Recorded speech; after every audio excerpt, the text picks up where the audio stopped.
రాష్ట్రంలో ఉన్న వివిధ యూనివర్సిటీల వైస్ ఛాన్సలర్స్ ముఖ్యంగా వీరనారి చాకలి ఐలమ్మ యూనివర్సిటీ విద్యార్థినులందరికీ మనస్ఫూర్తిగా అంతర్జాతీయ మహిళా దినోత్సవ సందర్భంగా శుభాకాంక్షలు తెలియజేస్తున్నా। ఈ యూనివర్సిటీ కళాశాలగా 1924 7 మంది విద్యార్థులతో మొదలై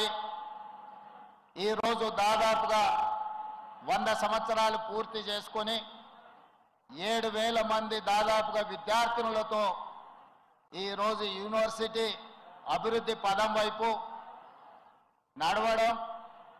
మీరందరూ కూడా రాణించడం, అలాంటి 100 సంవత్సరాల చరిత్ర కలిగిన ఈ కోటి ఉమెన్స్ కాలేజీని యూనివర్సిటీగా ప్రకటించడమే కాదు, పోరాటానికి పౌరుషానికి గడీలకు వ్యతిరేకంగా పెత్తందారి పోకడల మీద వీరోచితంగా పోరాడిన తెలంగాణ పౌరుషాన్ని ప్రదర్శించిన వీరనారి చాకలి ఐలమ్మ పేరు పెట్టుకోవడం ఇది తెలంగాణ ప్రతిష్టకే ఒక గొప్ప కీర్తి। ఆనాడు ఘడీలకు దొరలకు నిజాంలకు వ్యతిరేకంగా పోరాట స్ఫూర్తిని ప్రదర్శించిన ఒక వీర మహిళ పేరు మీద ఈరోజు యూనివర్సిటీని ప్రారంభించుకోవడం, ఆ యూనివర్సిటీకి చాకలి ఐలమ్మ గారి పేరు పెట్టడమే కాదు, ఈ 100 సంవత్సరాల చరిత్ర కలిగిన యూనివర్సిటీకి 500 కోట్ల రూపాయలు ఈరోజు అభివృద్ధి పనుల కోసం నిధులను మంజూరు చేయడం నాకు చాలా సంతోషాన్ని, చాలా ఆనందాన్ని ఇచ్చిన ఈరోజు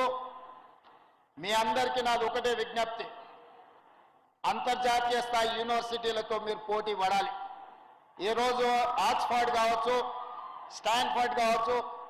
ఇట్లాంటి అంతర్జాతీయ యూనివర్సిటీలతోని మా వీరనారి చాకలి ఐలమ్మ విద్యార్థినులు పోటీ పడి డాక్టర్లుగా, లాయర్లుగా, ఇంజనీర్లుగా, ఐఏఎస్లుగా, ఐపీఎస్లుగా వివిధ హోదాలలో రాణించడమే కాదు, శ్రీ రాజీవ్ గాంధీ గారి కన్న కలలు మహిళలకు రాజకీయాలలో రిజర్వేషన్లు ఉండాలి అని మొట్టమొదట స్థానిక సంస్థలలో మహిళా రిజర్వేషన్లను నాడు తీసుకొచ్చిండు। ఆ మహిళా రిజర్వేషన్లలో భాగంగానే హైదరాబాద్ మేయర్గా గద్వాల విజయలక్ష్మి గారు ఈరోజు మీ ముందు ఉన్నారు। స్థానిక సంస్థల నుంచి చట్టసభలలో మహిళా రిజర్వేషన్లు తీసుకురావాలని రాజ్యసభలో ఆనాడు శ్రీమతి సోనియా గాంధీ గారి నేతృత్వంలో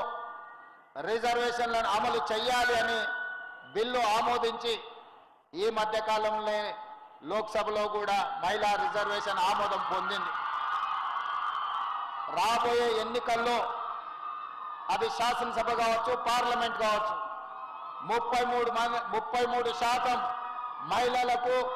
అసెంబ్లీలో లోక్సభలో సీట్లు ఇచ్చే పరిస్థితి వస్తుంది। ఖచ్చితంగా 33%లో మీరు ఉండాలి,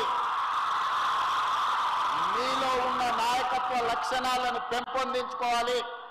ఈ తెలంగాణ రాష్ట్రానికి, ఈ దేశానికి ప్రజాప్రతినిధులుగా చట్టసభలలో మీరు అడుగు పెట్టాలి అని నేను బలంగా ఆకాంక్షిస్తున్నాను। ఈ దేశం అభివృద్ధి పదం వైపు నడవాలి అంటే మహిళల